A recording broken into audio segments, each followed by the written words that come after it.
You guys, things are getting really real now, and things are moving so fast, I can barely keep up. Because, okay, I went downstairs to meet with Lord Ronson in the study, just as he requested. And, I'm standing there in the doorway. His back is to me, his silhouette against a fire that he's stoking in that ancient fireplace that I've never seen lit since I've been here. And he slowly turns, with the firelight flickering in his dark eyes. And with a demonic smirk on his face, he says to me, all mock innocently, he's like, "So, it appears you've been very active around the grounds lately." And I'm just so done. I just let him have it. And I'm like, "Yeah, Lord Ronson, yeah, I have been busy. I dug up the corpse of the woman in white and I gave her her two prized items that she was yearning for." And I can see that this is news to him. This is the first time he's hearing this, and his face darkens into this scowl, but then he regains his composure, and he was like, "Oh, so now I'm Lord Ronson. What happened to our familiarity?" And I was like, you really threw that out the window when you drugged my drink. I mean, I don't know if there was a roofie in there or if it was some spell or potion, but you definitely drugged me to have your way with me. And that is so many kinds of not okay. And that's, it's just so over, Wenceslas. Fine, Wenceslas, if that's what you prefer to be called. And, just to dig in the screw a little deeper, I tell him, I also hooked up with one of your prized pieces. Yeah, Jameson, the cute emo gardener, we fully hooked up in my chamber.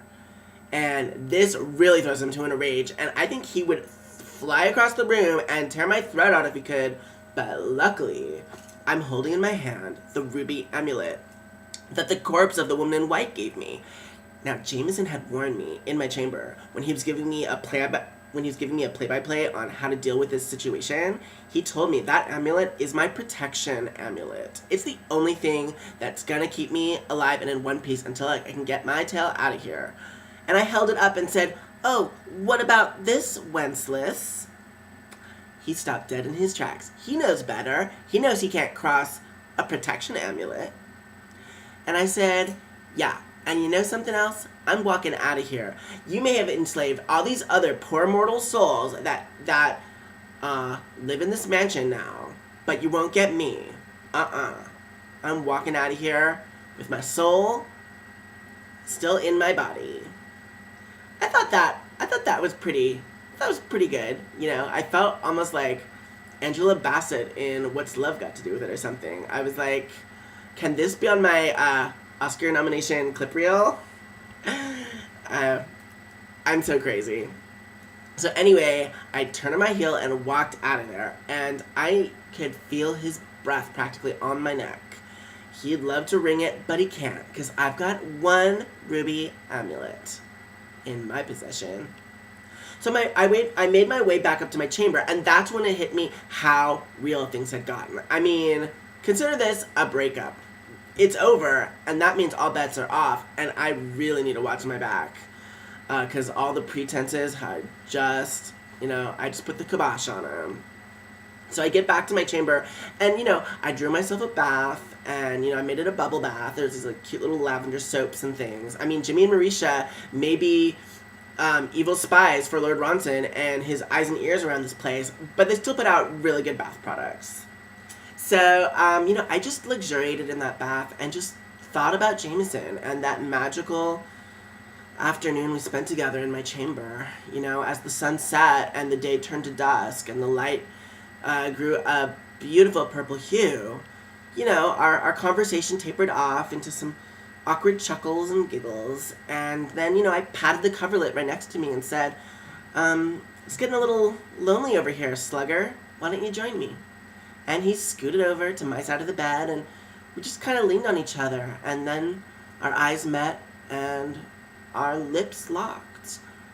And it was the sweetest, softest kiss I've ever had in my life. And I realized all those songs are true. All the love songs. All those songs about the first kiss. You guys, it was something. And I vowed, I'm walking out of here with Jameson. I know he told me his soul forever belongs to Lord Ronson, but You know, my Nana once told me the only rule in life is there are no rules. And those are words I live by. And I'm just not going to take this guff. Like, I'm getting Jameson out of here. And Francicia, too. I mean, she's my girl. I mean, we're a team now, the three of us. And I'm determined, with determination I've never felt before, that the three of us are walking out of here hand in hand. So that's my vow. And I'm just biding my time until I meet up with Francicia. We have a scheduled rendezvous for midnight tonight.